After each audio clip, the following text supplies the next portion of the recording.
and very good evening to everybody who has joined this session today on Friday, September 3. On behalf of ASSOCHAM South, I extend a warm welcome to all of you. We have about 16 people who have joined and logged in currently. Hello, everybody. And can I request you to use the chat button to share a little bit about yourself, welcome yourself, introduce yourself. I think that is a preferred way of communicating that we will use here. So you can share where you're logged in from, which organization you're from. So please feel free to do that. You'll see the chat option on the right-hand side bottom. Thank you so much for joining before time. I know a lot of you have joined much ahead of time. Thank you so much for that. We are expecting a lot more people to join in, so we will give it another 1 or 2 minutes before we officially begin the session. So that is why we look forward to hearing from you, from where you've joined in, so we can get to know each other a little more. My name is Ghazal Raina. I am currently joining in from Chennai. Very happy and privileged to be part of the ASSOCHAM South region, which is headed by Mr. Abhishek Ranjan. And also, this is my second session along with Kanika. I feel very grateful to have this opportunity to connect with my colleagues from the social sector. I also partially come from that background. I say partially because I began my journey as a teacher, then as a teacher trainer, working in an NGO, and now with Ford Motor Private Limited as CSR lead. So happy to have an opportunity to again connect with all of you and share my 2 cents. Let me talk a little bit and tell you about ASSOCHAM. Although it's a name, it's a force to reckon with, I would say. It was started in 1920, and it has been delivering a lot of value creation for the Indian industry since then. It has in its fold more than 300 chambers of trade and commerce and more than 4 lakh members across the country, which are serving under the umbrella. It has, of course, witnessed a lot of upswing and upheavals along with the Indian economy, and yet contributed significantly by playing the role of a catalyst in shaping up the trade, commerce, and the industrial environment of the country. ASSOCHAM, as you know, works very closely with the government on matters of policy, advocacy, interfacing with the thought leaders, and in enhancing the efficiency, competitiveness, and business opportunities for industry through a range of specialized services and strategic global linkages. It also provides a number of platforms for consensus building and networking on key issues. ASSOCHAM South region has been playing a very, very key role in constituting a CSR and sustainable committee.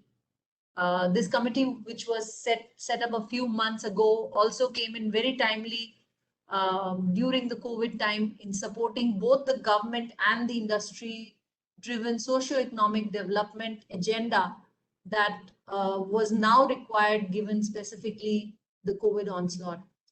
The Southern Region CSR and Sustainability Committee focuses on knowledge, public advocacy, sector development, capacity building under the leadership of Mr. Abhishek Ranjan. He's the chair of ASSOCHAM South Region, the Sustainability Committee Director, Global Head of Sustainability, CSR and DNI at Brilio. Of course, a very dear friend, a mentor, a guide to all of us, and me as well personally. So happy in a way, a little bittersweet, because we are also coming to the end of the series of sessions that we've been doing for our friends from the not-for-profit sector.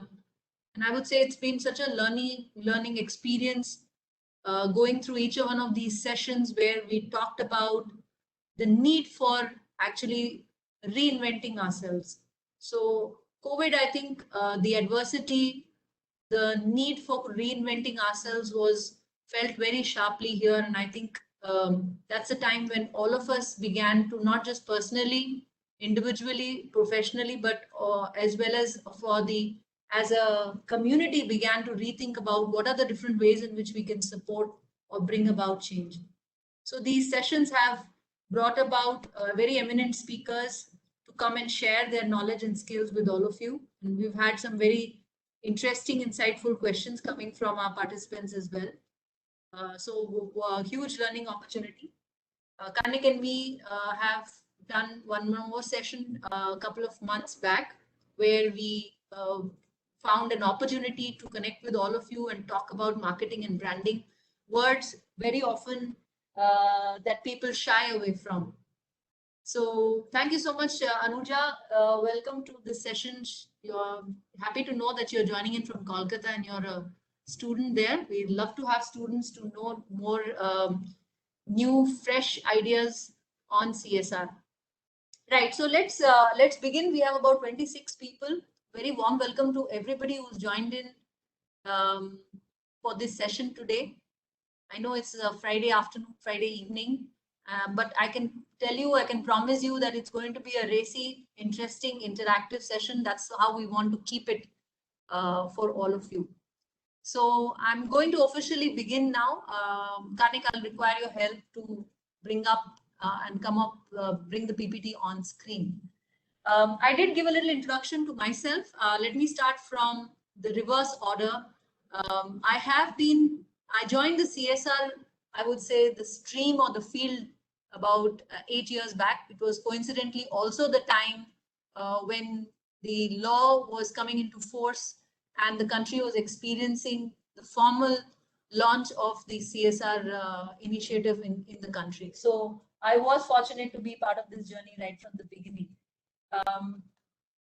I come from a teaching background. I began my professional journey as a teacher, then as a teacher trainer, and then as a CSR lead. So I speak from the experience that all of these three areas of work has taught me. And I was happy and fortunate that life gave me an opportunity to bring together all of these experiences into the work that I was doing.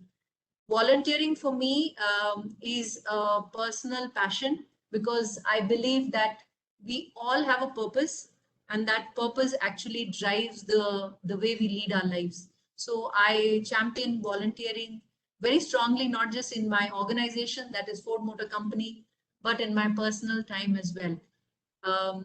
In my personal time, I also run a support group for non-custodial families who go through divorce, separation.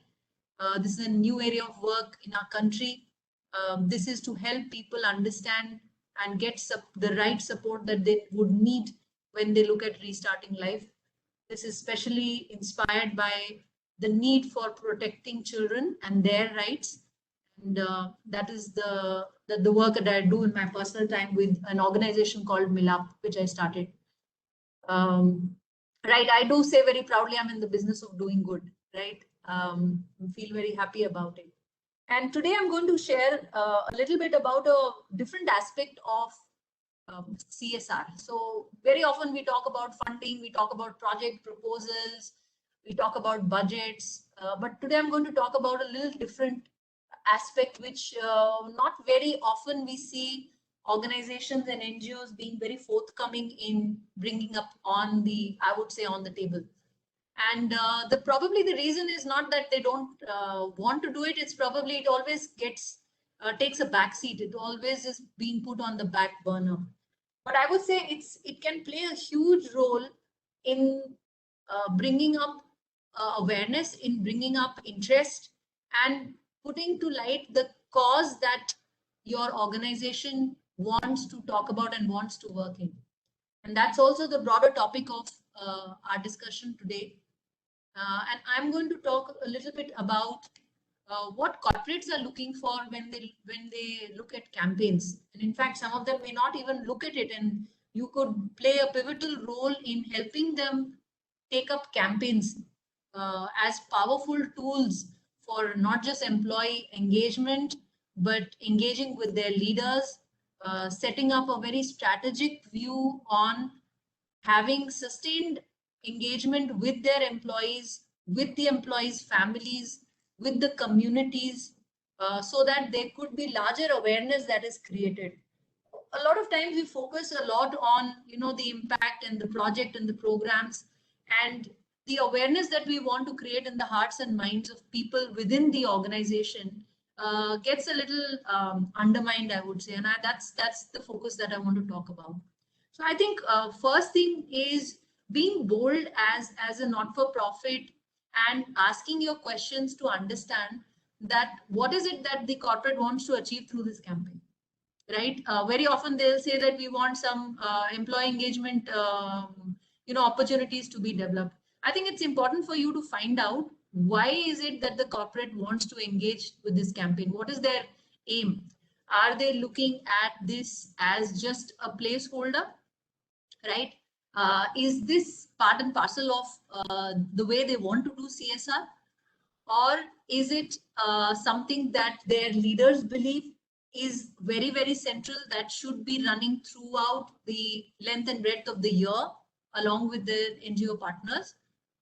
Very importantly, do they have budgets? Because even designing good campaigns and executing them comes at a cost. So it's important for you to find out whether they have the budgets for that or not. And of course, are they looking at making this a sustainable year-long engagement? And I cannot stress, a lot more on that aspect, because something done as a one-time event somewhere down the, in the year, which is done probably at a time when most people are taking their annual vacations, and there is a lull in probably in the schools that you're working in, and then there's an employee engagement campaign that happens.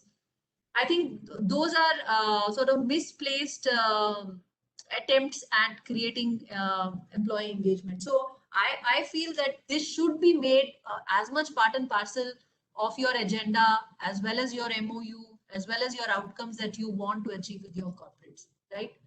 And the last but not the least, is this really going to enjoy a lot of visibility in the company's internal communication, right? How are they planning to release those communications or campaigns out? Is it going to be some post somewhere which will be sent out, which hardly gets visibility, or only a 10% population sees it? So I think it's important for you to ask these questions very boldly to understand how and what kind of campaigns to create for your donors or corporate partners. Right, let's move ahead to some of my thoughts, and I'm sharing this. This is not an academic view, but it is more of sharing my viewpoint, as well as some of the stories that I created within my organization along with my NGO partners. So the first one, I think, is something which always resonates with people, right? That this is a great opportunity to tell a story. This is a great opportunity for you to tell the story of change that you wish to see in the community and the society. And this is also a very good way of engaging with the employees by telling a story, because everybody is inundated with information, with data, but the art and the science and the beauty of storytelling never goes out of fashion, right? Next point. Yes, so this is very important to make it a very real experience, because there are a lot of videos available online. There are a lot of pamphlets, flyers that people can download or read on the net. What will set your campaign apart is the fact that you will actually be able to have people touch and feel the change that you're talking about. And I'll talk a little bit more about some real life campaigns that I was involved with to give you some examples. Why are you doing this? What is going to be your benefit? I think the first thing is you will get a pulse on what is the current level of engagement, like how engaged or how disengaged are employees with what's really happening with the CSR projects, right? That will be a good starting point for a lot of you to base your campaign. I think Kanika will be talking a lot more about how to pitch your campaigns. So this is going to be an important point, because if you presume that everybody in the organization knows everything to do with the cause and the project and what the company is doing, you will have a lot of confused people who will say they don't even know the ABC, and you've probably gone to the next level as to taking them to high school. So I think get a pulse on how really the corporate engages with their employees. So where do you start a campaign from? Do you start with a very simple campaign, or do you actually go to the next level of engagement? I think through these campaigns, a very powerful point you can make is talk about your aim and purpose to the entire organization. I know that a lot of you may ask me, why should we do this, Ghazal? We are getting, we have a partnership with the organization. We get the budgets. Things are going smoothly. So why should I take the effort and pain and rather extend my team and their bandwidth to create the campaign? This is a great opportunity for you to share the aim and purpose of your entire organization with another 20, 30, 40, 1 lakh employees that are part of the organization. And through that, I don't have to tell you that you may have access to so many opportunities that may come your way. So I think this is one of the main reasons I would say you should have campaigns. Second thing, it gives you an opportunity to connect with the leaders and the management of the organization. That is of course the the top of the pyramid, where you get to brainstorm and actually strategize, get into the strategy of aspect of planning with the organization. So we are all aware, right? You convince a leader, you can convince the rest of the management team there. So once you have access, please ask for meetings with the management, with the leaders, so that you could share your, not just your project, but your organization, but the need for campaigns with your corporate donors. Next point. Right. I think this is a very, very important aspect which we sometimes undermine, right? We look at creating a lot of awareness with the public. When we say public, are you actually targeting the large number of employees which are part of your donor organization, right? They are also as much public as anybody else is, and you have free and you have undivided attention from all of these employees on the cause that you're addressing. You'll be surprised how many people will join your organization as volunteers, as maybe funders, as cause promoters, just by engaging with the organization through 1 or 2 powerful campaigns that you do. You may get fans for the rest of your life there, right? And of course, it gives you a lot of room to promote your projects within the organization as well. So whichever project that you're working in, whether you're working in the schools, or you're looking at doing a scholarship program, or you're looking at tree plantation or increasing the green cover, excellent opportunity to talk about what is the work that you're doing via those campaigns. Right. So you will hear a lot more about this last point from Kanika himself. This is an excellent opportunity to build your brand and develop followers. We've had one more session a couple of months back where we talked about NGOs building their brand and developing a fan following, developing a network, developing a group of volunteers for themselves apart from those who officially volunteer. And I think that's a $1 million opportunity that you have there. So don't undermine the fact that campaigns are just about doing an activity and creating a small window of opportunity to just come in and make a pitch to the organization. I think that's not where with your projects and with the meetings with the CSR team and probably the management is not where you should really stop. So let me take you through a couple of campaigns before I hand over to Kanika. These campaigns have in the best interest of time, I've kept it simple to 2 campaigns, right?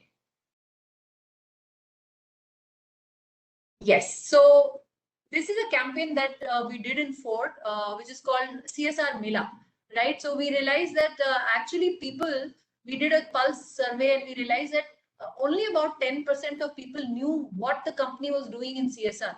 They had some broad idea, but actually they did not have details, or they did not know about the various projects that the company was actually engaging with.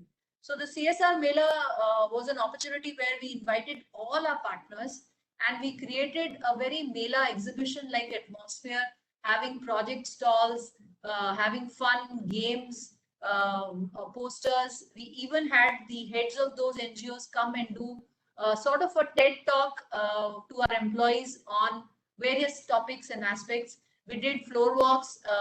We did these open street plays like you see there, and it created so much of buzz within people.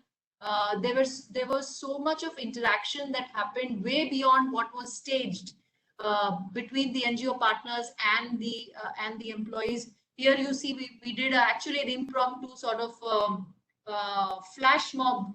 It wasn't a dance performance, but it was actually a flash mob about responding to emergency and what to do in terms of an emergency or road accident. So through these, you would have seen it was not just a showcasing, but it was also talking about a cause, talking about the work that the NGO does. So we had almost a footfall of 1,000 people who visited us, and 1,000 people in one day, or I would say half a day. No other campaign was able to give us but this. I'll go on to another campaign that we did, and the thought actually was really a very fun concept, a very local fun concept, which I'm not sure how many of you know this character called Mesamani. Is a character played by Vadivelan, a South Indian Tamil actor. So this was from a movie where he's playing a contractor and he gets hit on the head. And we actually rolled out this mailer which says Nesamani is coming to Ford. And the amount of buzz that it created was absolutely mind-blowing. We never anticipated. This was part of our initiative where we were trying to tell people we were doing a 2-day emergency response training for our employees. And we linked the fact that when you are meeting with an accident, you probably don't know what is the best things to do in the first 30 minutes. And we actually had a character dressing up like Nesamani, coming and walking all over the office and telling people to assemble in the cafeteria at 5 o'clock. We had a crowd of, you won't believe, 2,000 people who came to watch Nesamani and what we were talking about. We had on the spot more than 250 signups for the training program that we did. And that year we did not have to do any more canvassing for this training program. So with that, I just wanted to rest my case and tell you that a powerful campaign goes way beyond, just talking about a cause, talking about getting some people engaged. And believe me, this specific project, the emergency response, never needed any more further very strong campaigning. We had a very, very good lead. So I think that's the kind of example I wanted to leave you with before Kanika takes over, is that please do think about campaigns being a very important, crucial part of your engagement with your donors, with your corporates, because it can have benefits which go way beyond what probably you will envisage or even the corporate would have put into place. With that, I wish you all the best. Have a great evening with Kanika. I would say please use the chat panel for keep sharing your questions, and we will take that up as well. So thanks, Kanika. Over to you. Thank you, Ghazal. I hope I'm audible. Yes. Thank you. Thank you, Geeta ma'am. Welcome to you as well. My name is Kanika Karthikeyan. Let me just, yes. So this is a little bit about me. I am basically a marketing student, a brand storyteller is what I call myself.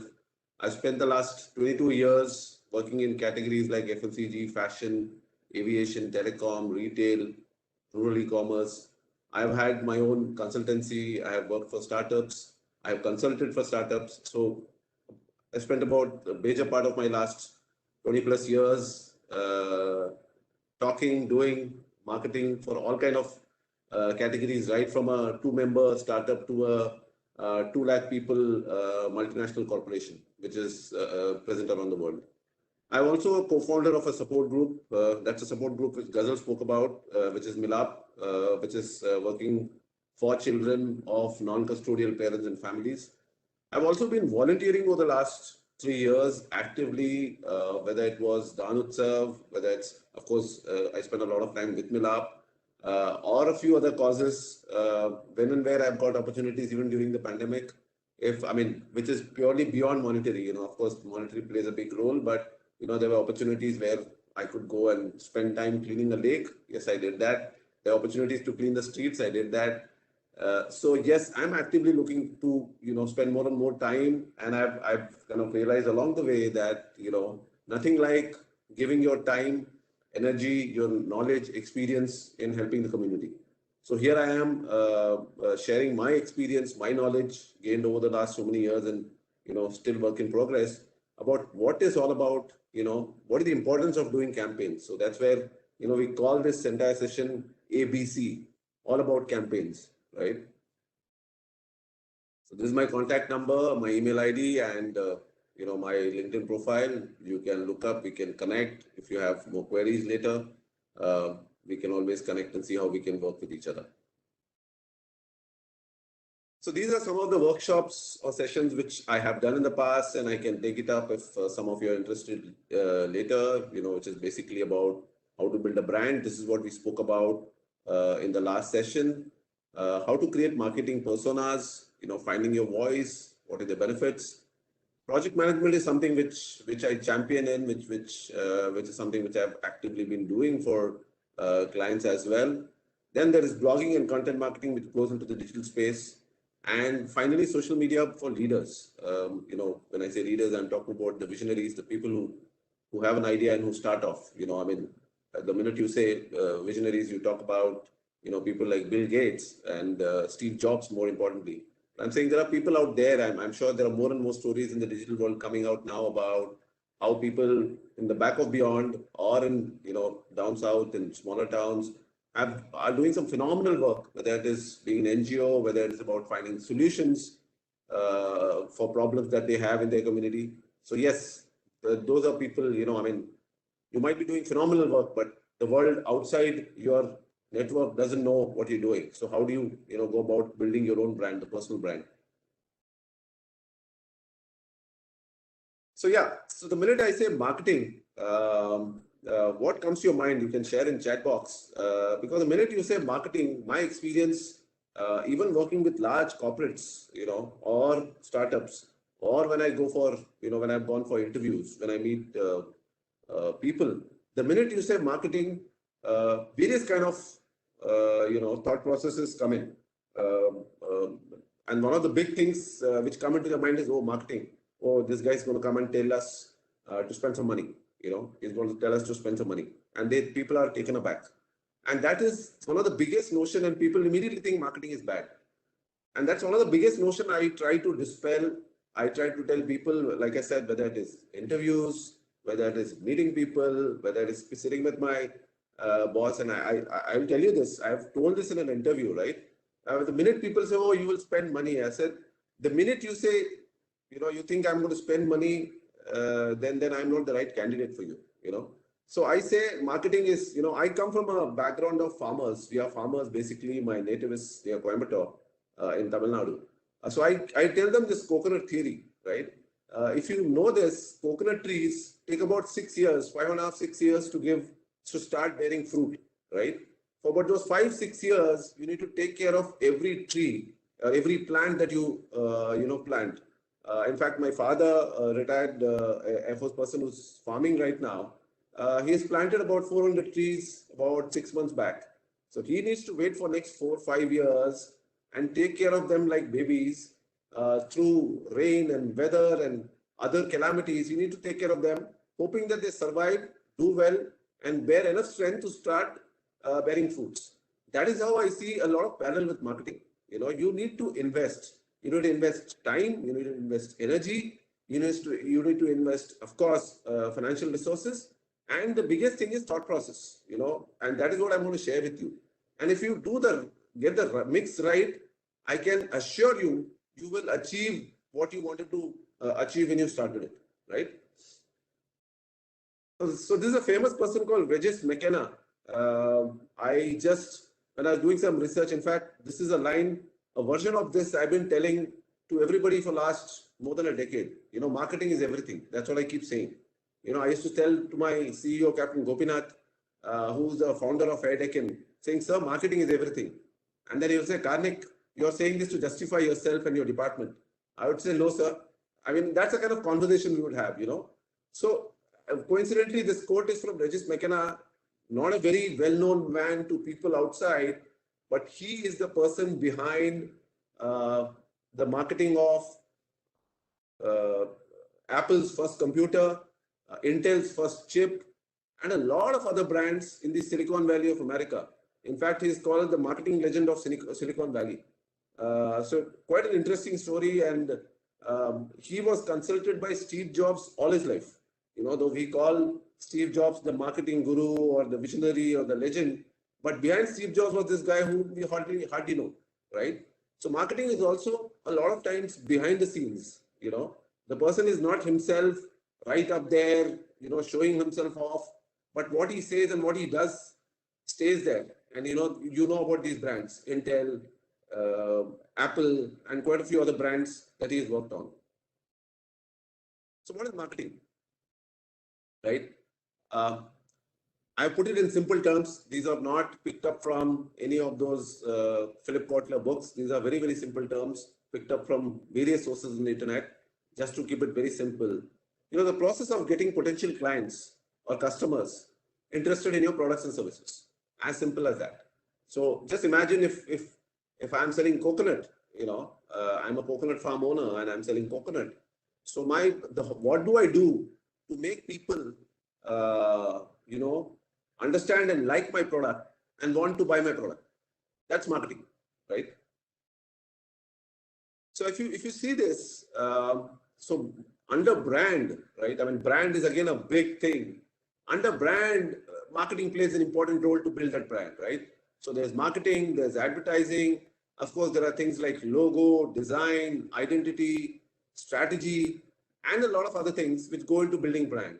So we're just going to be talking about one small area, which is going to be, how do we build on campaigns? What is a campaign? And so I'm going to be talking about this area. The other part, which is logo, design, identity, and stuff like that, some part of it we covered in the previous session, and some part again we can keep it for another day and we can connect if some of you are interested to know.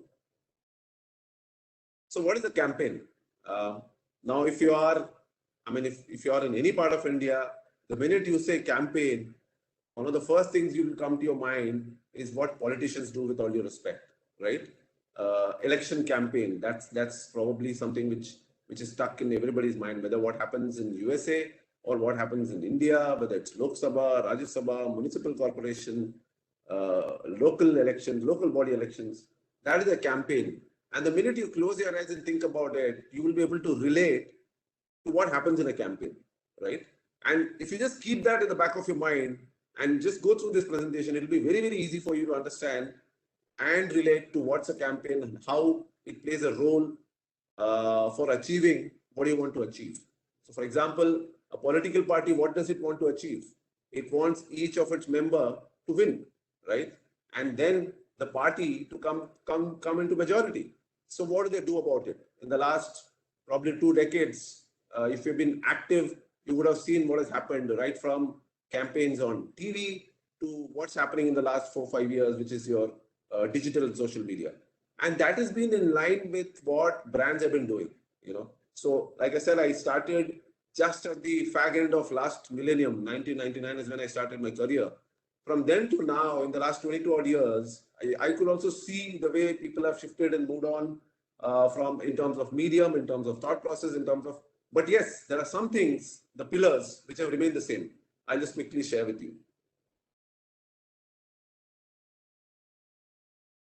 So yeah, so what is a campaign? Like I said, campaign is a plan which consists of number of activities directed towards achieving a name. So like I said, you have an aim. If you're a political party, your aim is to, project your party as the best party for the people.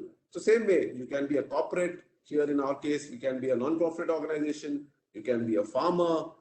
You can be a startup. So the objective and the thought process and the process remains the same. It's just how do you take it forward? That reminds me, I just wanted to share one more thing.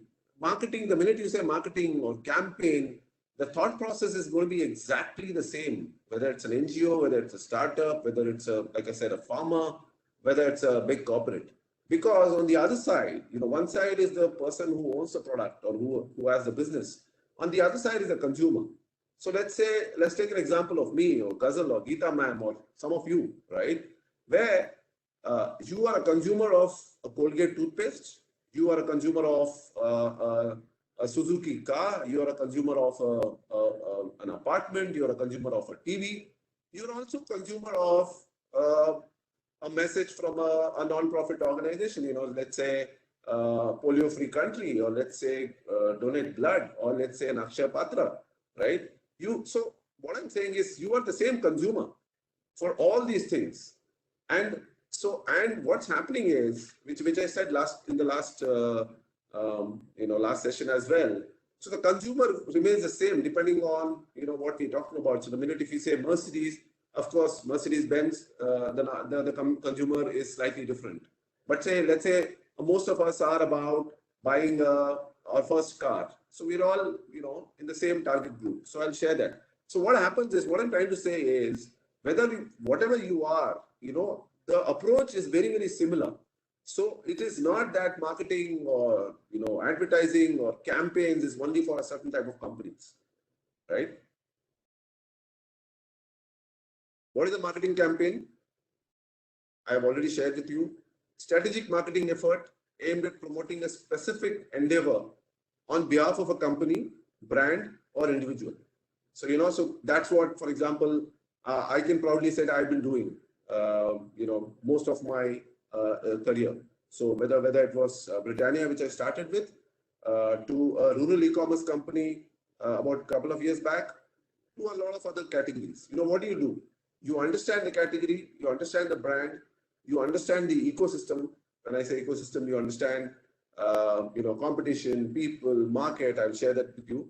And you then go about saying, okay, how do I make this product or service lucrative, or in the eyes of the consumer saying, yes, this is what I want. So the minute the consumer says, okay, toothpaste, so out of all those toothpaste, some of them will say, okay, I want Pepsodent, some of them say Colgate, some of them will say Himalaya, some of them will say Sensodyne, right? So what do you do to be wanted by consumers? That is called a marketing campaign in simple terms.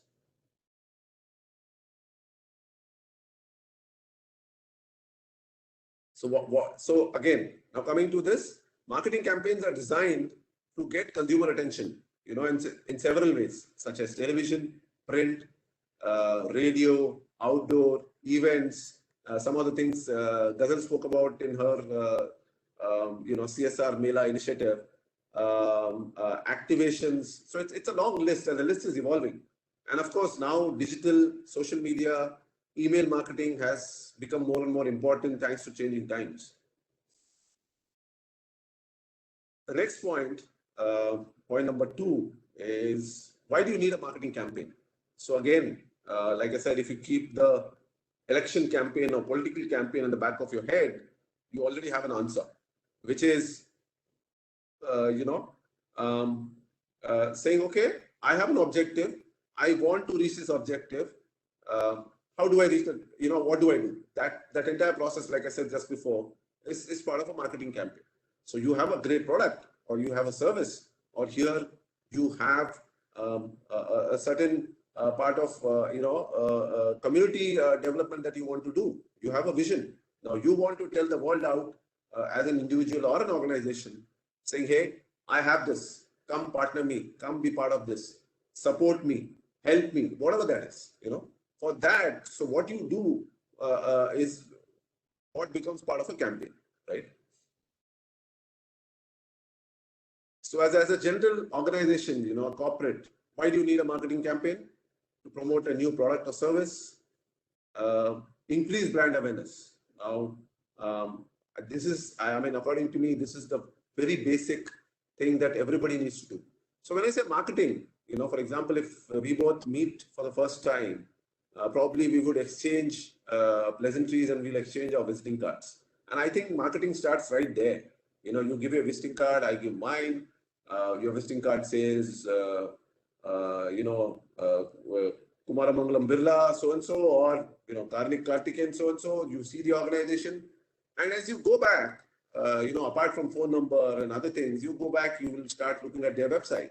You'll start looking at their Facebook or their LinkedIn or their Twitter. That is where marketing first impressions start.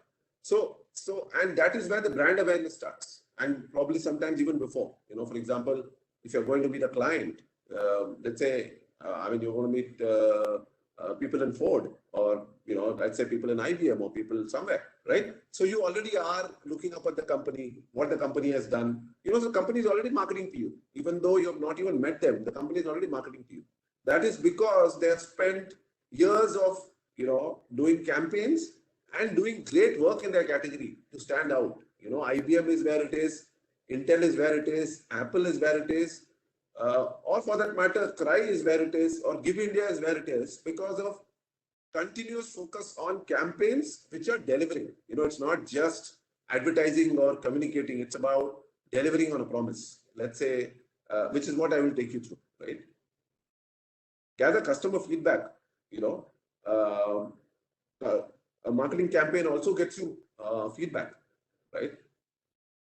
And of course, yes, in our sector, it's non-for-profit, but in corporate world, it helps you create revenue, right? And boosts user engagement.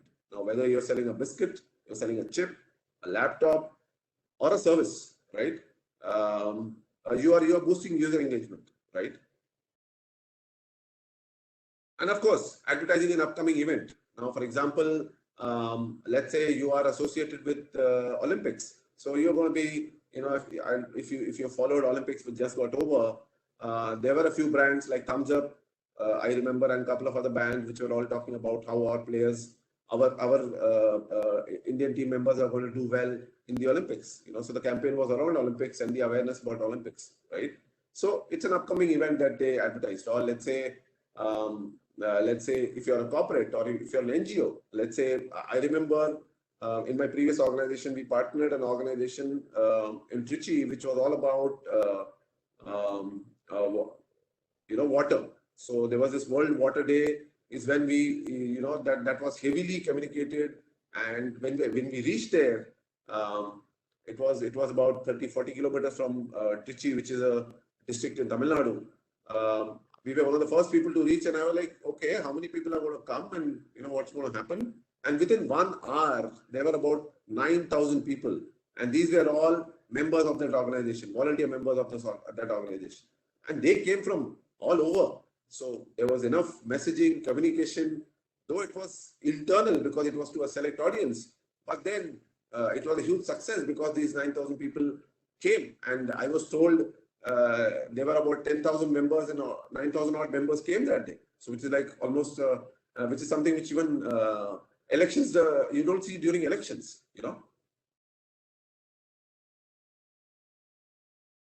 Why do you do marketing campaign? Again, some other points. Campaigns make companies memorable, right? Today, if you close your eyes and think of any brand, you also think about a famous advertising. Let's say Vodafone, or let's say Idea, let's say Maruti, let's say even let's look back at old brands like say Gold Spot, let's say Bajaj. When you think of these brands, you would remember great communication campaigns or great advertising campaigns, great marketing campaigns, and great products,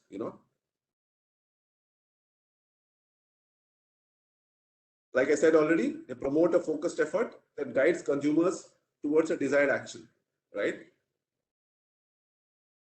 Another point, they give brands identity. They also give brands personality, right? And emotion. Now, this happens if you're doing a campaign for the first time, for a brand. But like, let's say if you talk about Maruti, let's say if you're talking about any brands, let's say Vodafone, or, of course, now it's become We in India. Let's say any brand that you can think of. If it's a brand in the market which comes, when they introduce the brand, and that's where they start building on it, right? For example, which was your launched recently, right? or when for example, we launched Air back in 2003, right? Or we launched a product with Britannia back in 2000, 2001. So then you start, that's a journey, I mean, which requires a lot more discussion in detail as to how you go about building this something called brand personality, right? And an emotion. That becomes part of a, thought process of building a marketing campaign. When it comes to NGOs, which is what, we have friends here from, why do you need a marketing campaign for NGOs, right? One of the big things is attract new supporters for your cause. You may talk about Save the Girl Child, you may talk about afforestation, you may talk about Save the Lakes, you may talk about blood donation, So what do you need? You also, as an NGO, you also need volunteers to support, to make that dream a reality. If you say, for example, I remember somebody was championing the cause of saving the Ridley turtles, olive Ridley turtles. I think some of you would have heard of it. They are seasonal. They hatch on the beaches of North Chennai and beyond, all the way till Orissa. And there are campaigns which are happening to save them from, scavenging, save them from poaching, and make more and more of these turtles go back into the sea, right? So if that is the cause, I went for it once where we did this beach walk, a late night, early morning. That's just a one-day effort, but there are those core volunteers who are working on it day in and day out. Let's say Greenpeace, right? Greenpeace, if you've heard of the organization, it's world over. They have volunteers world over, across the world, across the globe, fighting for various causes at the same time. Whether it is missiles, whether it's oil spill, whether it is unemployment, whether it is a few other things, right? They are fighting various things, mostly around, environment, right? So anything with environmental causes, right? Forest fires or plastic. You would be surprised if you go onto Greenpeace's website and see the numerous causes that they are, talking about, and they are always looking for volunteers, right? I coincidentally did volunteering for them for a couple of years way back. Next thing, the biggest thing is it's a non-profit organization. You are looking for donors all the time. So how do you connect with donors, right? And donors, again, like I will share with you, it's the same process as, it's almost the same process as in a normal case. How do you make, if you're a Pepsodent, how do you make the consumer buy Pepsodent instead of Colgate and other brands? Exactly the same way. How do you make the donors select you? Now, again, reference from my last session is like there are 40 lakh NGOs in this country. That's what the data I got from internet. Now, let's say there are 2,000 odd NGOs talking about somewhere the same cause. And when you put that filter, let's say I'm in Chennai, right? Let's say in Chennai, there's a corporate which is looking for, maintaining 10 lakes, right? And there are about, say, 20 NGOs which probably are working in the same field. So how do you stand apart in between these 20? 20 is a crowd. You may say 20 is cakewalk, but trust me, 20 is a crowd. So how do you stand apart? That's the point, right? Engaging your constituents. When I say constituents, I'm talking about the ecosystem. How do you engage? The donor community, the volunteer community, the other support systems. How do you engage them, right? And of course, inspire the community, right? So if you are doing something in Tanjore, what are you doing that people go beyond their normal lives? In fact, now with pandemic, even more so, where they are willing to champion your cause. They're like, where their own livelihood is under pressure. How are they going to come and champion your cause? So what do you do about it, right? So in my knowledge, again, Geeta ma'am is asking, some of you, if you have any questions at any point of time, please put it on the chat box. I'm seeing the chat right now. If there are questions, I will stop right there and try answering your questions. Otherwise, I'll continue with what I have, right? So you may add to these points, but the three main points are: what's the program you're running? You're always looking for funds to execute that program. And the third thing is advocacy. Advocacy is where advocacy is where you make the system. When I say system, which is the government, sit up and take notice about the challenges. Which is more which is where you want to highlight the problems or the challenges which say a particular community, a particular market, a particular location is facing, and you want to also try to see how you can bring in government's attention to that challenge. Just give me a minute, excuse me.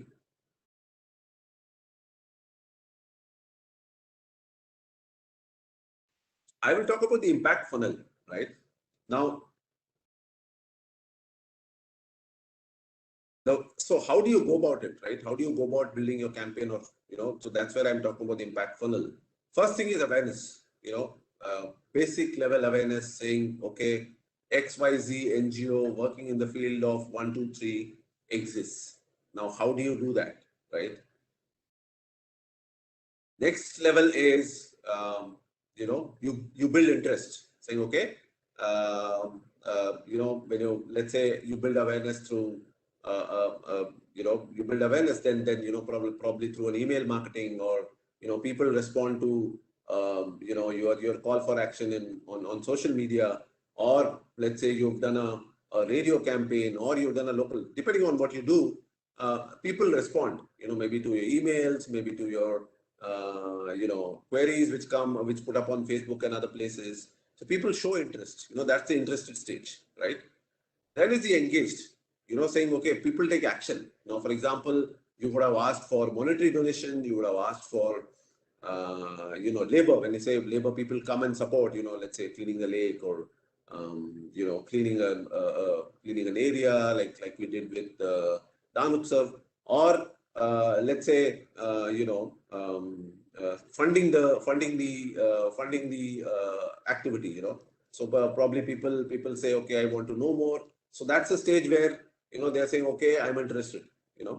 And then committed is where people do their own. It's like due diligence, if I can call it. People look up as to okay, this is what it is. It's a genuine cause.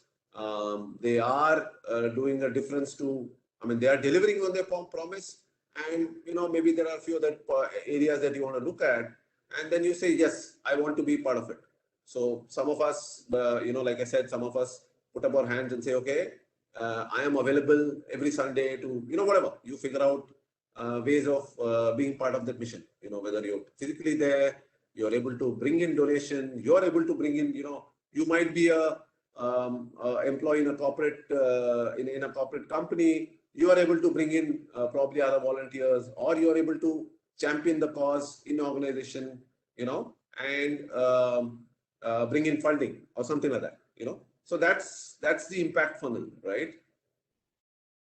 We're talking about the consumer journey, right?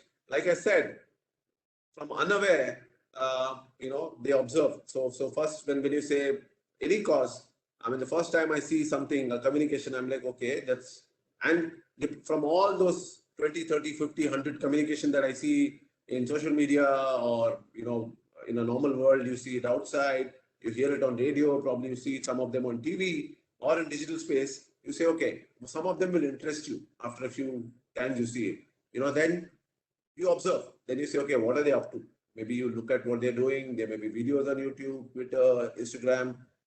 You go onto their website, and then the next stage is when you become supporters, where, like I said, you will start, some of them will say, okay, I will take care of, they'll start doing volunteering on a digital space, probably helping, putting updates or writing blogs, or some of them will start giving inputs on, doing campaigns. Like a marketer like me will go and say, okay, I will help you with marketing, and then finally advocates. Advocates is when it's like, what happens in the normal world today. You have a problem, I say, okay, use hammam soap, or buy Colgate, or buy Hero bicycle. You're saying that not because you bought it, but you believe after a lot of due diligence, after your own usage, you believe that's the best product in that category, and that's why you are recommending it to consumers. You also call it word of mouth. Here in this case, you believe in the cause, you've been part of the cause, you see it as genuine, and you see the cause being taken care of by whatever this NGO is doing. And that's when you become an advocate, right? So you become an active member. So what are the things that you need to consider while planning a campaign, right?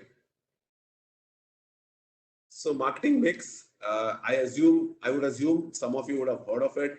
Um, uh, some of us would have studied about it. I'm keeping the simple original marketing mix, which is product, price, place, and promotion. So product, in our case, in NGO's case, is what we have to offer. Our mission is our product, right?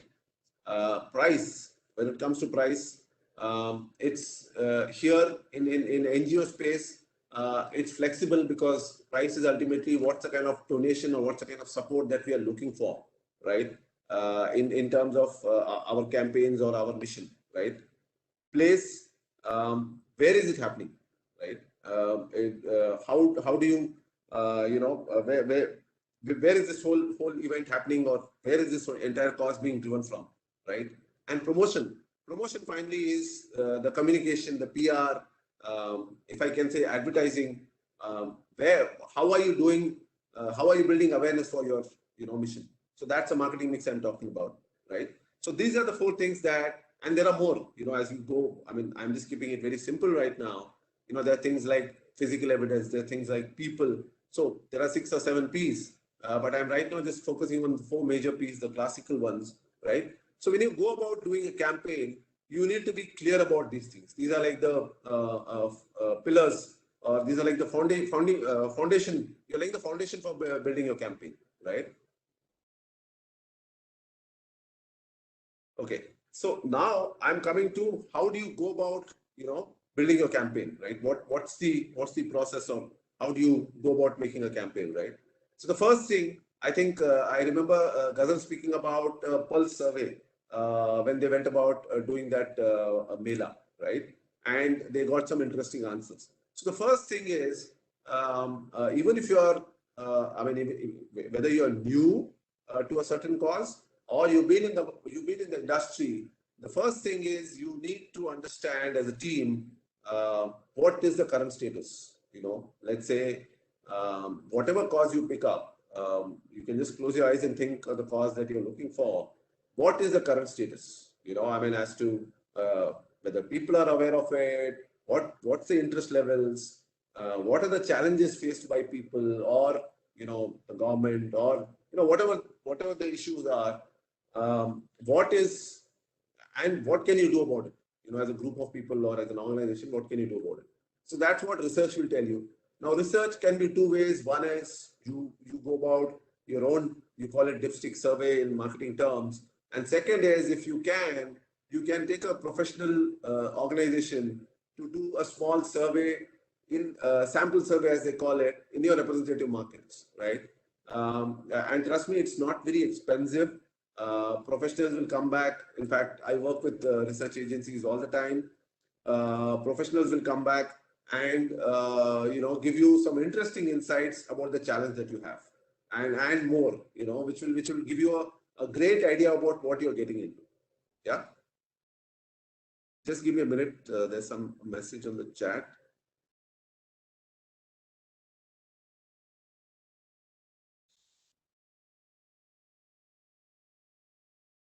Okay, Geeta ma'am, I will explain that about celebrity endorsements. Great question. I will explain that.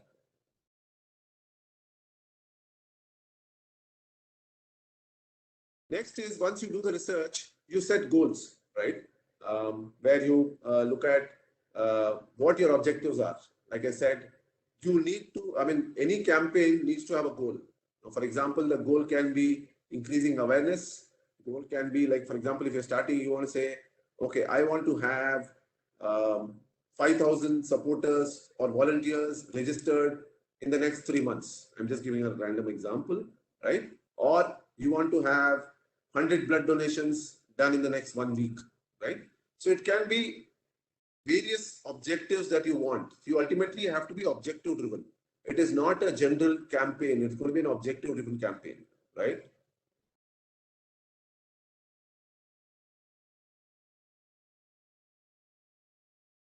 Understand your target audience. Very important. Like I said, with research, you want to understand it. So when I say target audience, what is the target audience? Now, target audience is defined by two major areas. One is your demographic profile, right? Which is basically when you say demography, where are you, what age group you are. It's like let's say if they were to describe 25 to 50 SECA, living in big cities, owning a car, working in a corporate. I'm just giving an example, right? So in that filter, I qualify, right? And if they say male, female, so when you put those filters, there are various filters depending on what your objective is or what your target audience is. You put these filters. Let's say you're doing something in Tanjore, so you will accordingly have those filters depending on what your objective is or what your target audience is, right? So the sharper you define it, you will get a filter, and this helps to tell people, let's say if you're going to be doing a campaign on digital or TV or radio, or even let's say on social media. Let's say you want to spend a simple 10,000 rupees on Facebook, to reach out to your consumer.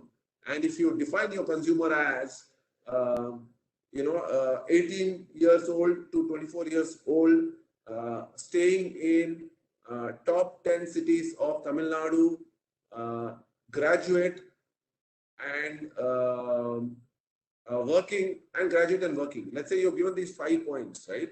So Facebook will take these 5 points and put that filter, and when the ad is put up, it will show only to people who qualify in this filter. So it will not show to me. It will not show to a lot of other people in this group who are about 24, 25, right?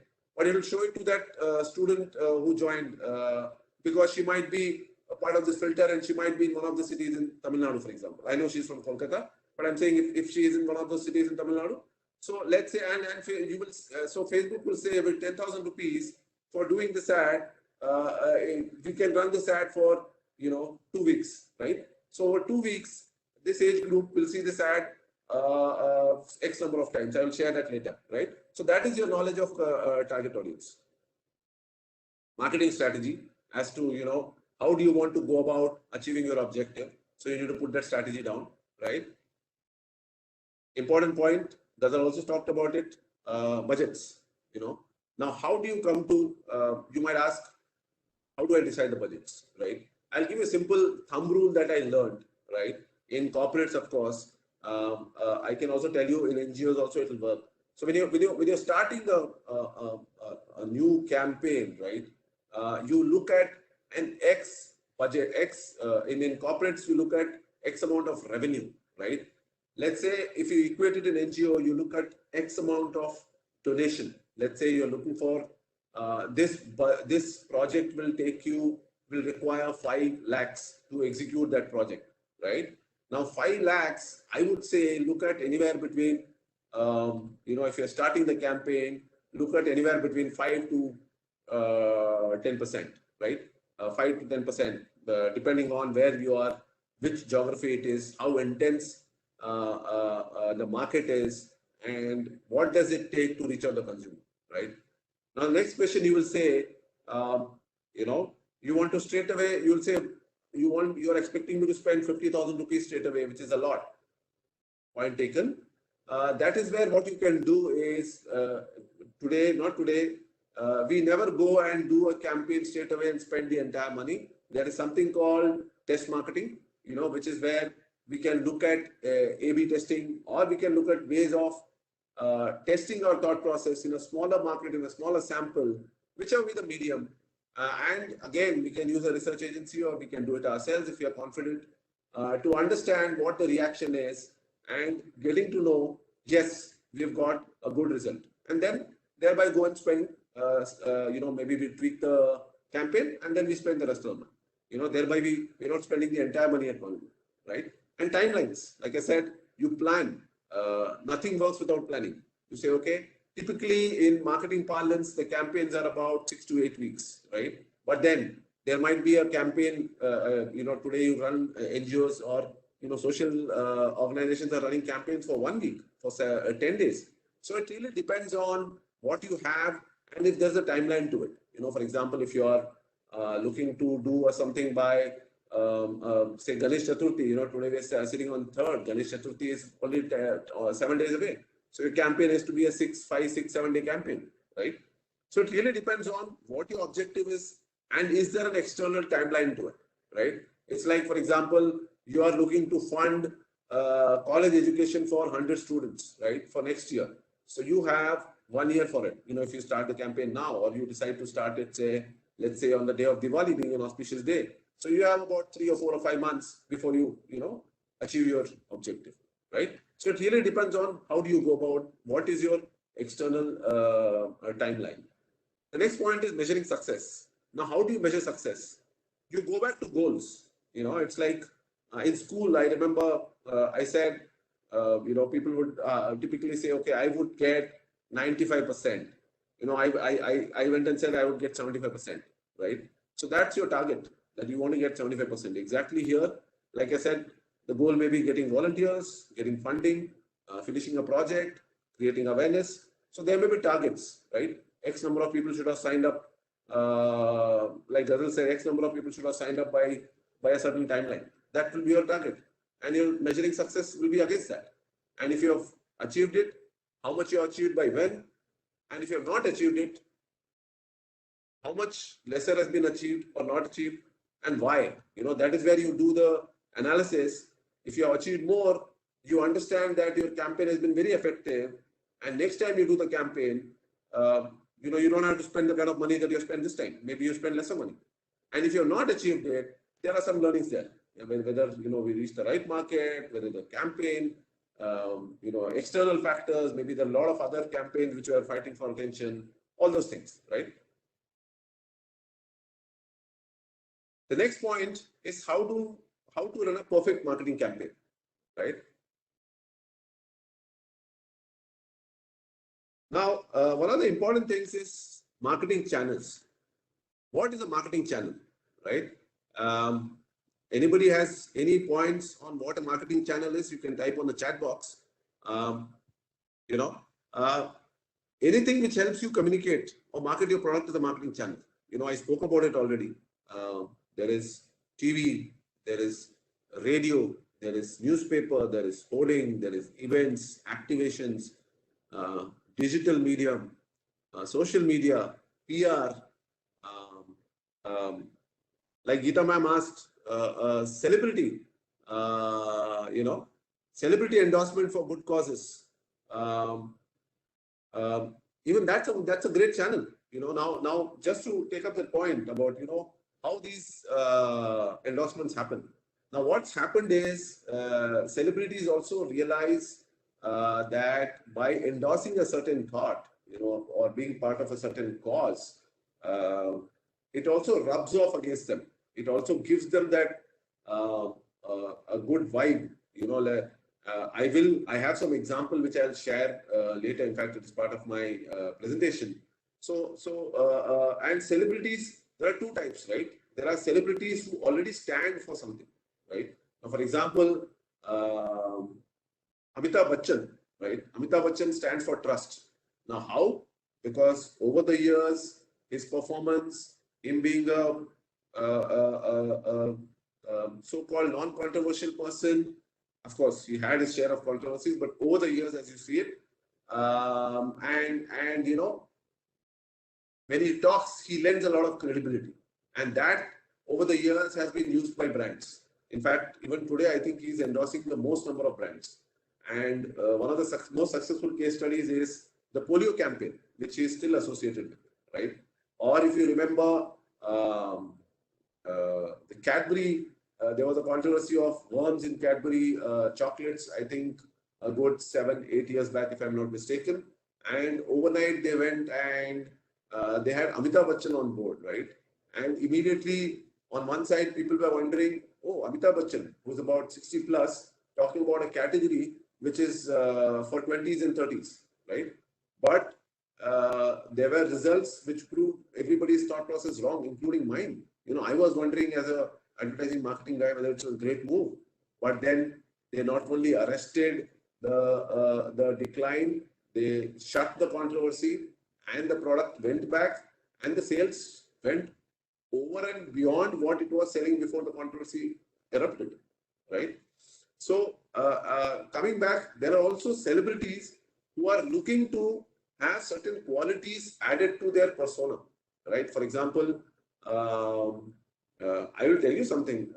Akshay Kumar, the minute you say Akshay Kumar today, those who know Akshay Kumar is a Bollywood actor, he is known for fitness, he is known for on time, he is known for being caring.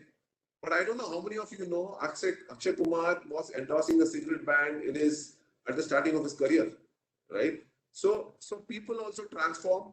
People also come in and be seen as socially responsible. So you would see, during national election or regional elections, they coming in, telling people to come in and vote. There are people who joined in for, blood donation campaigns. Of late, I think there is a site called Impact Guru or Keto, where there are a few celebrities who are coming in talking about seeking donations, right? After, of course, the Pulse Polio campaign, I don't know whether you would remember, Aishwarya Rai was roped in for eye donation campaign. That was the second biggest and most successful campaign. There is a case study. There are some huge numbers in terms of people who signed up for eye donation, right? So on one side, there is a rub off, saying, okay, oh wow, Aishwarya is, helping, lending the cause, so nice, and people talk in very nice terms. And also the advantage also is that the celebrity is a talking point. So today Aishwarya Rai becomes top of mind. She would say, okay, I know in most of these cases, celebrities don't take any payment for it because they know the kind of mileage they get out of these association is far bigger than making monetary payment, right?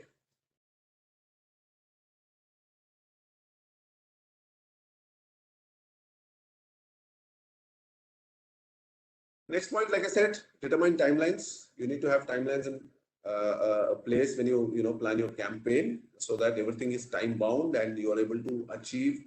It's like things in there has to be stages of this campaign and ultimately you achieve those milestones as you wanted. And this also helps you to course correct. Like for example, by 15th of this month, I should have had 1,000 signups, right?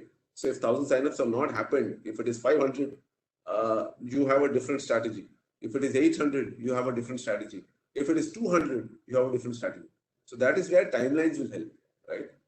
Design your content. Like I said, ultimately, one of the important or critical part of the campaign is the content, is the communication piece, as you call it.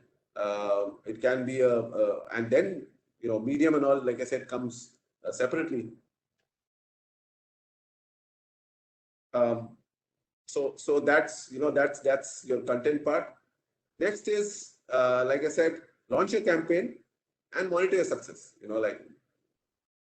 And analyze the results. Right? Like I said, put up your campaign, do the test marketing, tweak it, then launch your campaign, and then look for results. Right?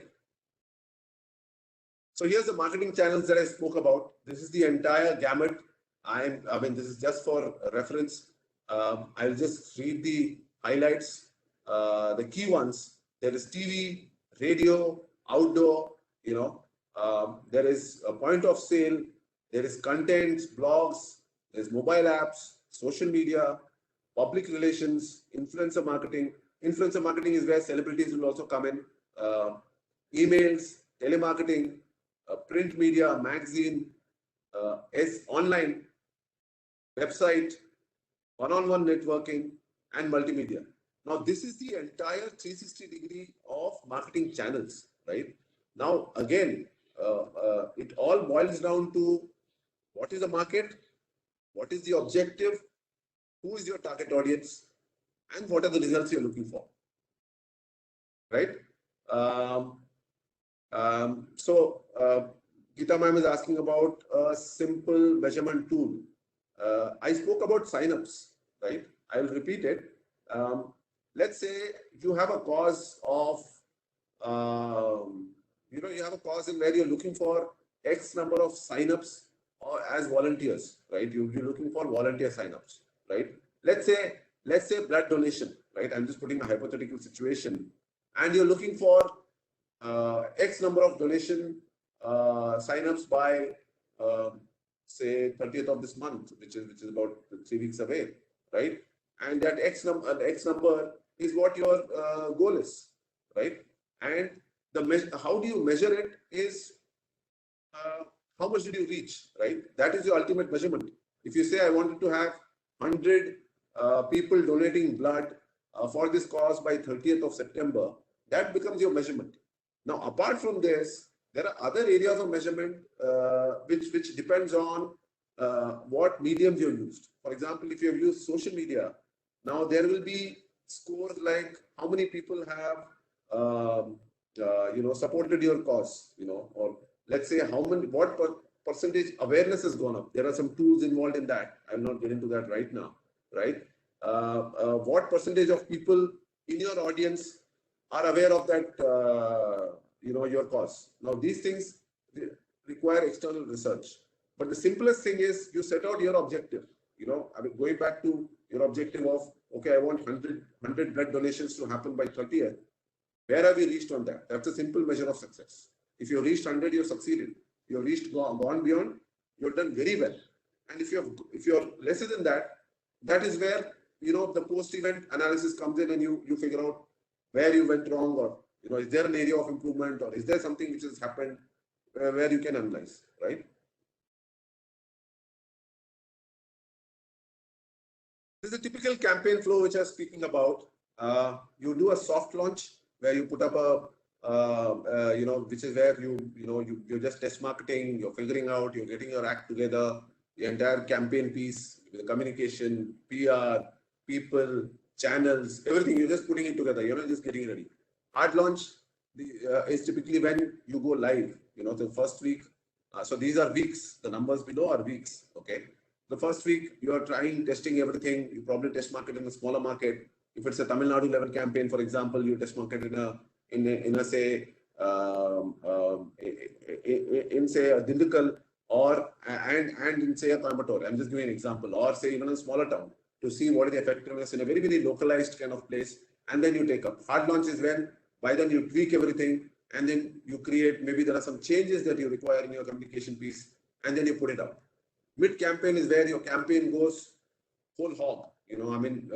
Typically in advertising communication, 60-70% of the money is spent there. Where you believe in the cause, everything is right, you got it right, you are happy with your thought process, and you go and high intensity work happens during that. End of the campaign is typically the last week where you slowly, it's like you're just closing the tap slowly. The campaign is slowly ending, right? And then, like I said, the last week is the campaign follow-up. It's basically where campaign happens. You're sitting and probably looking at your learnings, what went well, what didn't go well. Let me also tell you, here this is not a fixed. Just to share with everybody, this is not like a how do I put it? It's not like a fixed, rigid way. I've just taken an example. Like I said, today campaigns are happening for a week. Campaigns are happening for 10 days. But what happens is, depending on that, you will have to really modify this campaign flow. And that needs, again, like I said, that needs an in-depth discussion. But this is just an example of what I picked up over my all these years of doing campaigns for various brands and categories. This is how typically it flows. Now, if you really want to crunch it, it's like you want to create more noise in less time, right? So you really have to modify your thought process a little bit, tweak it a little bit, and then go about doing it. Like for example, you don't have 6 weeks to do a mid campaign, you have only 1 week or 2 weeks. You have to create much more noise because you really want to, because your audience remains the same. Your audience, for example, is 100 people. If you want to reach 100 people over 2 weeks, you have a lot of time. If you want to reach them in 3 days, you have very little time, right? So how do you create that noise in 3 days that you reach these 100 people, right? Then there is about frequency, impact. Those are all media terms. But simple logic is you want to reach the same number of people in lesser time. So the noise value has to be higher, right? So this is how it will flow in general, but you can always tweak it. Okay. So what is an effective marketing plan? You have business goals, you have marketing goals. These are points I've already covered. Target audience, messaging, strategy. Messaging is the communication. The strategy. What tactics do you use? Like I said, you go about a campaign and then you see the campaign. It's like cricket. I mean, all of you probably are watching cricket. You watch 2020, right? You see the run rate map, India-England match, right? India was hitting at 5 runs and over. England, so the asking run rate is 8 runs and over. So what does the player on the pitch do to go from 5 to 8? That's the tactics, right? So you have to modify your campaign or tweak your campaign to help achieve in the remaining time of your campaign, achieve the objective. For example, you have 5 days to go and you have 50 signups to get. What do you do about it, right? So that's where you deploy the tactics. Budget, we spoke about in detail. Timing. Now, timing of the campaign, it's an important tool, right? You have a great idea. You also need to figure out when do you want to do it, right?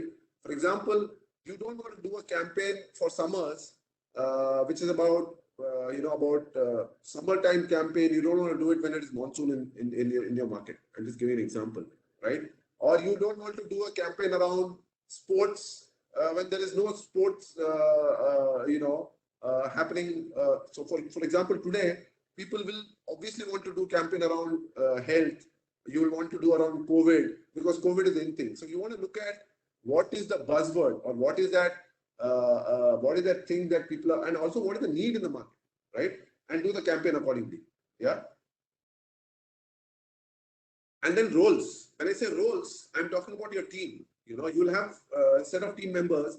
You divide the roles and you look at what role who's going to play. There's going to be a person who's going to lead it. There are people who are going to be on ground. So you divide the entire project, right? I mean, that's how the team works, right? Okay, I'm just rushing through because we are tight on time. I'm just going to share with you some successful marketing campaigns. And yes, Geeta ma'am is again saying content is the key. I think I've already shared that. Ultimately, it boils down to what are you trying to say and how do you say it? And that's what I'm going to share. I mean, I have one slide which is going to cover that. So one commercial campaign for a corporate brand, which is what I was part of. Luckily, this was way back in 1999, which is Britannia Khao World Cup Jao, right? Now, 99, the World Cup, very simple. So the proposition was very simple. Britannia said, I don't know whether some of you participated. Britannia said, make 100 runs, right? Now, how do you make 100 runs? Every pack of every biscuit or bread or whatever pack that cheese or whatever pack they had, given the cost of the pack, they had assigned certain runs. Some pack had 4, 6, 10, 20. I remember cheese pack had 100 runs because cheese was very expensive, right? So you have to buy the pack, you have to take the wrapper, go to the shop, give the wrapper, you will get one of these booklets. The booklet had a scratch card, right? You have to just scratch the pack, you have to write a small slogan, and if the scratch, whatever you scratch, 100 lucky winners had, ticket. So there were 100 people who had flown for a World Cup match. 100 people along with a family member, right? As simple as that. So it was not a very complicated campaign. It was very simple. Now, why was it successful? Because it was very simple and the proposition, the end proposition was very exciting. Way back, I'm talking 22 years back, right? Making people go and watch the World Cup match live, right? As exciting as it can get. And can anybody guess how many redemptions happened? Any guesses? I know I've been speaking almost non-stop. I hope there are people still there. Any guesses on how many, redemptions? I will tell you, there were 1.3 crore redemptions. And this, I remember, as per Limca Book of Records back then, I am not sure whether any other campaign has beaten it. This was the most successful consumer promotion ever done in India till 2004, 2005 at least. I have not kept track after that, right? Now, why am I talking about it? is the power of simplicity. They didn't ask you to do 100 things. They just said, very, very simple. Collect 100 runs, come and give us a wrapper, take the booklet, scratch the card. As simple as that. So I mean, I remember the communication, I couldn't pull out the ads. But if you look at the ads, as simple as that. What I'm saying is what they said. Buy the pack, collect 100 runs, give it in the shops, scratch the card. Simple, that's it. Put it on your cow, right? Now, coming in the NGO space, I'm sure you would have seen some version of these campaigns. They started way back in, I think, 2002, 2003, where the first campaign started, which was all about "Do good, zindagi ke," right? That was the line. Now, just adding to what Geeta ma'am said, so when you plan the campaign, out of the campaign, there's another important point, which is your insight. What is your insight of the campaign, right? And that insight is what drives the content or the communication piece. In this case, what the line was, "Do good, zindagi ke," of course, written by the great Piyush Pandey, who's from an agency called Ogilvy and Mather, right? So that's what Amitabh Bachchan said, and that's what remained in all pieces of communication, right? And over the years, this campaign itself is a case study of building so not for profit or social communication, as you can call it. India today is polio free, right? And if you see the campaign, I was studying it for this presentation. It's an amazing case study. Some of you are interested. You can just go on to Google and just look at what this campaign has done. And what was the? So I've told you the result. The next one is more recent, Dan Utsav. It was Joy of Giving Week. In about 2008, 2009, it became Dan Utsav. It started with corporates where people were asked to donate clothes, and it moved on to doing a lot of things. Now today, in the last few years, they have made it open, so multiple activities happen, right? So I, as a volunteer for the last 2 years, till pandemic, was involved in Clean Chennai, where we were working with the Corporation of Chennai and celebrating these cleanliness champions, the people who are keeping our city clean. So we had coordinated an effort and spent one, it was like a 2-week campaign, and finally ended up on October 2nd, birthday of Mahatma, where we got in these cleanliness champions and celebrated them. And the kind of response, the kind of, result, the kind of course, the goodwill that we generated out of it, and of course, the kind of PR, the kind of mileage, the kind of social media buzz that we generated out of it, immense, right?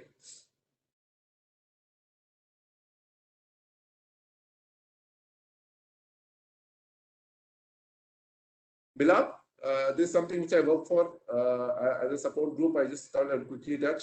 We were celebrating the second anniversary of the support group, and we reached out to people. Some of them we probably didn't even know personally, but we reached out and pitched our cause, right? Saying this is what it is, and kindly can you share your code? Can you share your thoughts?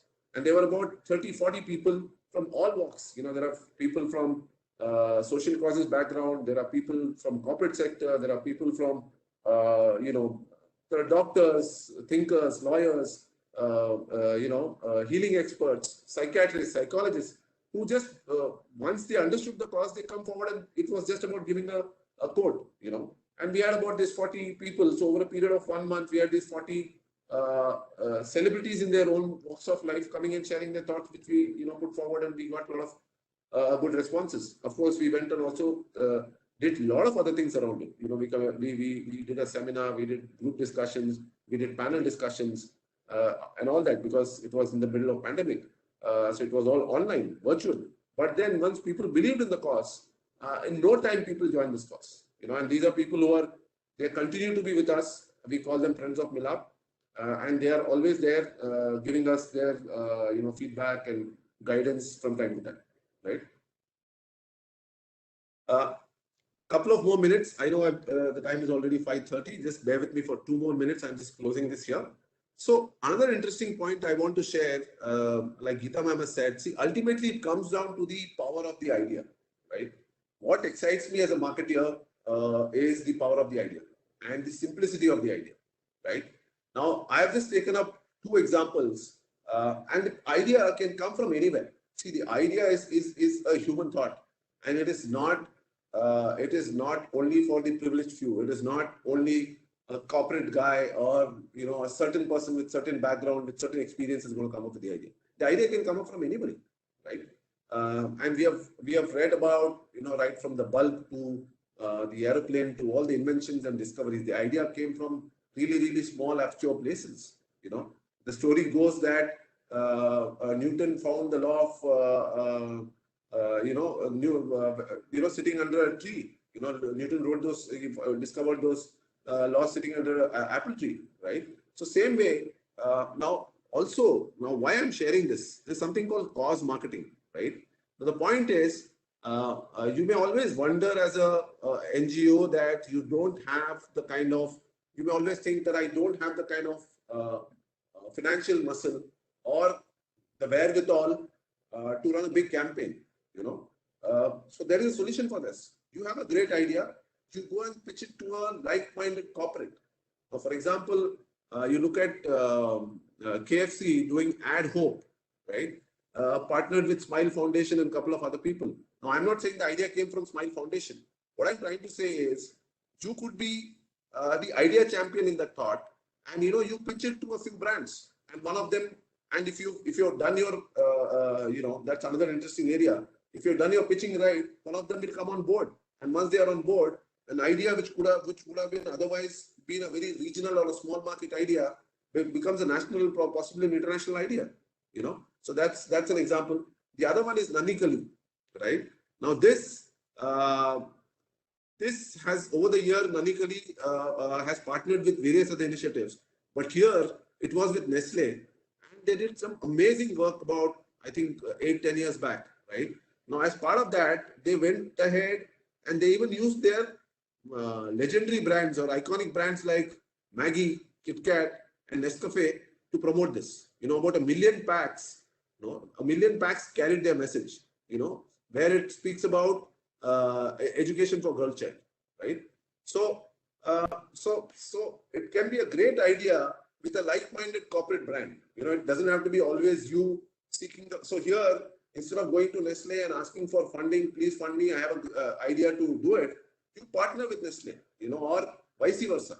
And if you are doing work in the right place, and if you have positioned yourself well, a Nestle will walk into your office and say, hey, you're doing some great work. I have a great idea. Why don't we partner? So what I'm trying to say is, campaigns doesn't mean something you have to do it yourself all the time with the entire 360-degree work around it. You can always partner a like-minded corporate. Last few points. How do you make your campaign memorable? Know your audience. The idea, I just shared about it. Eye-catching communication, content, like ma'am has already said, the visual, the copy. If you close your eyes and think about anything, any campaign, like I said, if you look at Danutsav, if you look at the Ad Hope ads, if you look at Pulse Polio campaign or the eye donation campaign in the NGO space itself, they fit this bill, they fit these filters. Very, very simple. Do boond zindagi ke, right? As simple as that if you understand Hindi. 2 drops of life, as they call it in English. As simple as that, right? Talk 360 degree. When I say 360, market today is cluttered in the media space. You can't just say, okay, I put it on radio and everybody would have heard it. Your consumer is, like I said, you're fighting with a lot of other corporate brands and brands in the social space for the consumer to hear you out, right? So what do you do about it? So it can't be just one medium. Look at what's the best you can do with your thought and with the kind of budgets that you can allocate around it. And surprise them. Like I said, the surprise will be the power of the idea, the power of how you interestingly deliver that idea to the consumer, right? And most importantly, deliver on your promise. So it can't be like today even politicians are becoming accountable, right? There is RTIs and stuff happening. So you can't be just putting a false claim just to take up, a campaign and take up a fund and move forward, right? Those who do not have the advantage of reading newspapers or watching television. Ma'am, I didn't understand this. Can you elaborate, please? Or would you want to come on and, ask it so that we can discuss this point? Yeah, Karnik, if you can hear me. Yes, ma'am. Yeah, so a lot of audiences, the NGOs our NGO partners work with are from the vulnerable sections. I mean, the direct impact, those who they need to reach. So they could be in villages where the television, probably they do not have access to television, newspapers. So posters are eye-catching. Your point here, the third point is very good. Other than that, like, radio, you did speak about radio. Are they, like, how else, do they kind of engage with them? Okay. So there's an interesting example, ma'am. I'm forgetting the name. Hindustan Unilever created a radio channel in UP and Bihar, right? Which started with Facebook and which became a radio channel, which was purely on phone and on feature phones, not even on smartphones, right? So there are ways that you can reach these people. For example, about 12 years back, India Post has started giving up their space for branding and communication. So for example, I remember when I used to use Indian letters and all that, messaging going out, or if you were to visit a post office, of course, they are dwindling, but message is going there. There are brands, there are courier brands and other categories which are partnering spaces for these initiatives. If you're going to spaces which are really, really remote, there are, we have done mobile vans, we have done wall paintings, we have done, back in the day, we have done mobile hearts, which is typically one of the template was you create an entire event like a small mini heart. That's what they call it in North India, with some games, with some entertainment, with movie screening, it really, now that's what a corporate brand will do. But, another thing was free checkups, free eye care or free, free health checkups was something which we partnered with a hospital brand like an Apollo or whatever. So there are ways that, it's not just about spending money and going to communicate. For example, donate blood, save lives is your mission, right? If you say as simple as donate blood, save lives, right? Now, how do you go about sharing this with people? It's not just about people in urban India. Anybody who's healthy can donate, right? Now, how do you go about it, right? Now, for example, can I partner with every other doctor, right? How do I do that? Can I partner with every other clinic? So there are ways to do that. When I say clinics, you're not going to be sitting and taking a database. That is probably the old world of way of doing it. Today, social media allows you to do that. You can partner sitting in.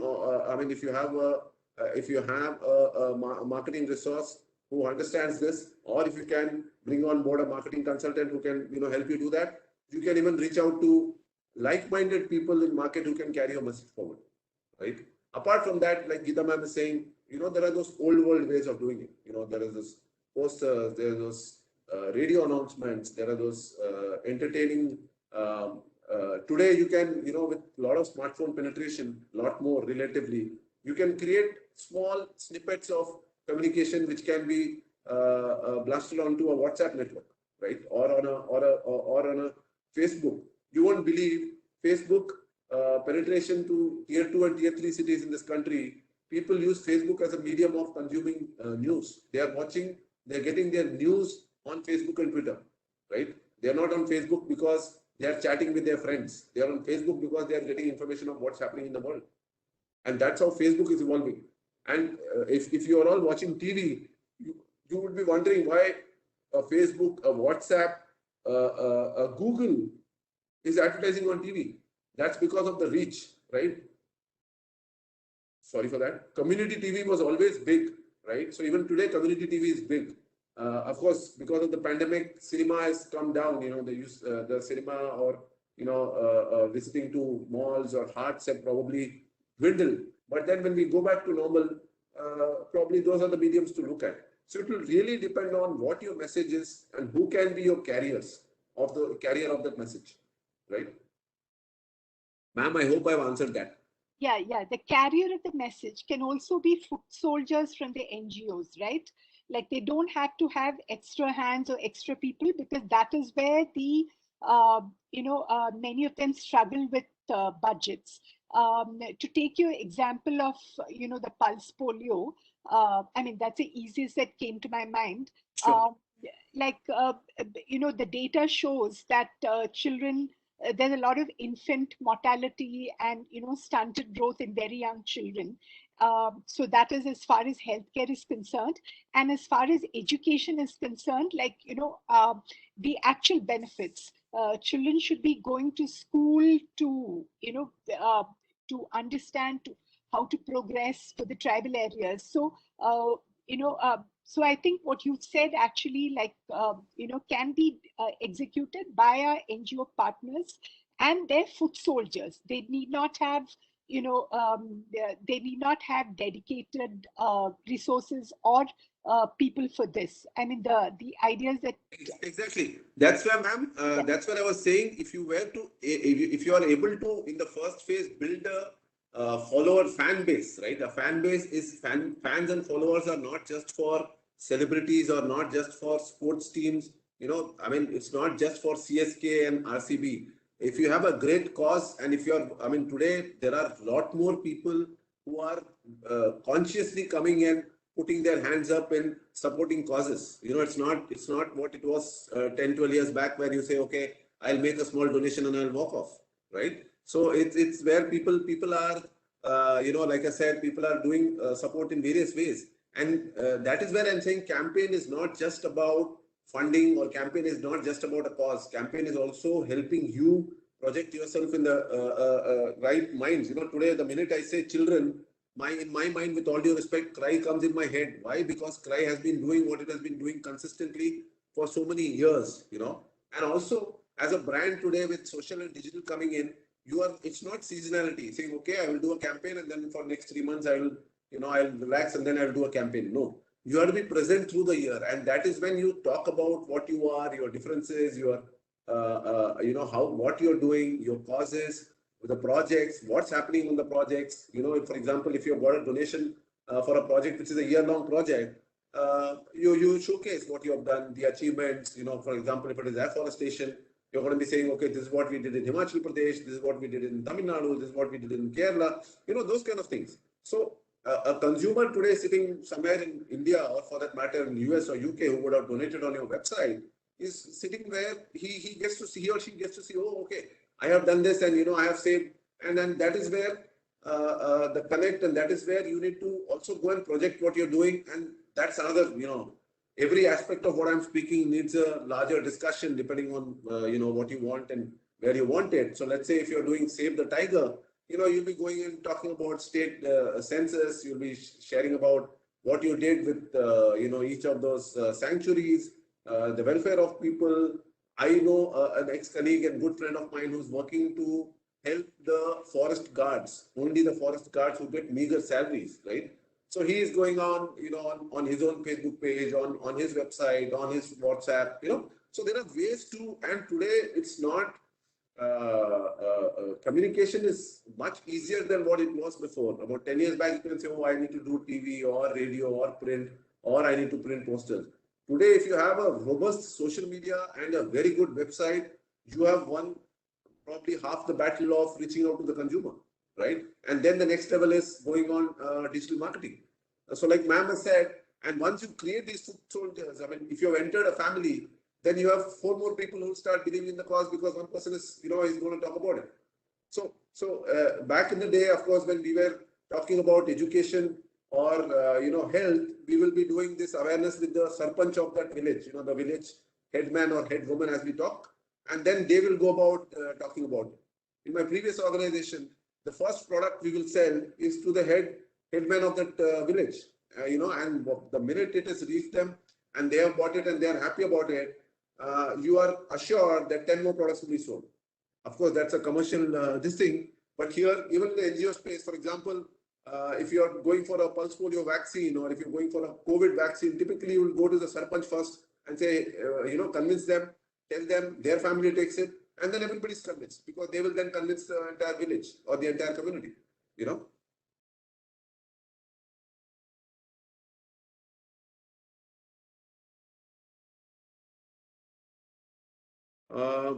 Mr. Shivashankar.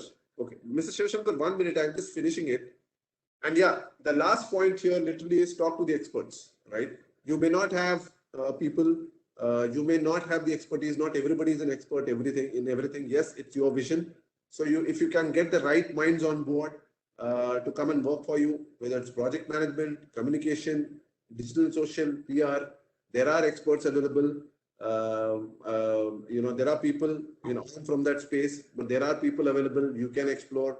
LinkedIn is a great place to look at. You can get people, get discussions, and get going, right? So yes, Mr. Shivshankar, you have asked, is CSR funding looked at with strict compliance matters for corporate companies currently in India for noble social cause? I am not an expert on the compliance part, Mr. Shivshankar, but yes, what I understand is 2% of their profits of the year is supposed to be spent. Geeta ma'am, would you be able to throw some light on it? Yeah, actually, Shiv Shankar, we had a session with a chartered accountant and with a lawyer of CSR. It's about 2.5%. The presentations are available. They've covered that. If you could just drop your email ID, I'll just point you to the place where it's been uploaded on the site. There's a lot of information there. They actually cover the whole gamut. They also cover, the breakup, like for admin and for marketing. So probably all these areas come under that. Thanks, ma'am. Thank you so much. So yeah, Shuvin, I have covered. I mean, of course, there are a couple of questions which I've tried to answer. I know I've overshot because of the content that I wanted to share. Any questions? Any queries? Of course, I shared about the workshops. Are there any corporate companies specifically contributing to government primary school infrastructure in tier 1 cities in Karnataka? Mr. Shivshankar, this is something which will have to be really researched. At least I don't have an answer, and I don't think anybody will have an immediate answer right away. Geeta ma'am, would you have any insights there? I'm just asking because I think you're based in Bangalore. No, Karnik, I don't have. Okay. Probably Suvin can, probably provide pointers later on from, they have information from the Karnataka circle. Sure. So, Mr. Shivshankar, like Ms. Geeta ma'am said, if you can share your email ID either in the chat or back with Mr. Shuvin, maybe you will get connected with the right people where you can get more insights and actionable points for yourself.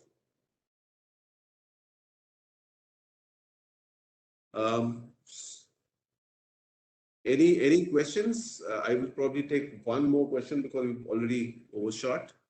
Otherwise, yeah. Shuvin, I think we are done. Are you there?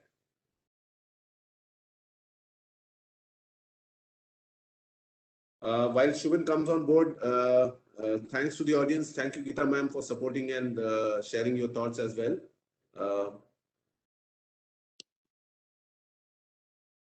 Yeah, Shubin has shared his email ID and you can write in with your queries, or if you're looking for support from a particular market, maybe Shubin can reach out to other ASSOCHAM teams and maybe connect you if you're connecting from beyond south, or if you're from any other state, respective markets, Shuvin will be able to help you connect. So it's been a great honor, and I'm humbled that I got to share my knowledge and experience over 2 sessions. I hope all of you have something to take back. I will end with what I started with. Marketing is not bad. And don't look at marketing as an expense, look at it as an investment. And if done the right way with the right people and right mindset, it will do wonders for everybody. And this I'm sharing with, whatever little knowledge and experience that I carry forward.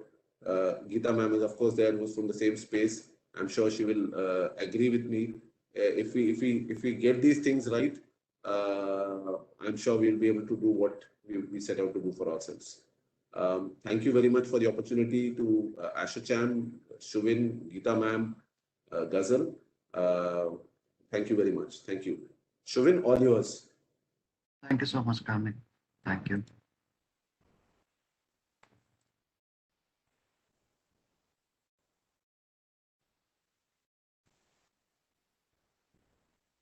As we have come to an end of this workshop, I'd like to take just a minute to close this session by saying this is one of the initiatives that was anchored by our lead Geeta, Philip, and Ghazal to share perspective about how we can support the non-profits by organizing a couple of workshops, basically to position your brand and talk about CSR laws and amendments and how do you raise funds digitally, and of course this session on all about campaigns. Right. I think this has covered the entire gambit of our non-profit, how we can support this sessions. And with this this is one of the an initiative which was anchored by Geeta, Philip, and Ghazal to run these sessions from July to September. Under the guidance of our committee chair Abhishek Ranjan, who guided us to support our place in these programs. Last but not the least, I'd like to share one of the initiative that we are carrying out under our CSR and Sustainability Committee, which is called Sumona Initiative. And it's a pleasure to have Kanika as one of our core members to design this initiative to support the distress that occurred during COVID and other things. So which is a helpline that we have created which can be addressed. I hope the screen is visible to everyone. No, Shuvin, not able to see anything. We just see your name. Yeah, we just see a blank screen. Is it visible now? Yes. Okay, so this is what I was talking about, the Sumona, which is a helpline to address the stress that occurred from your work or from family side or anything. And please make a note of this number, which is 630-999-1919. And pleasure to have our Kanika as one of our core member for this initiative. Karnik, I mean, it was very wonderful working with you to Thanks, Shuvin. Thanks for the opportunity. Thank you so much. Yes. And with this, I would like to thank everybody for attending this session.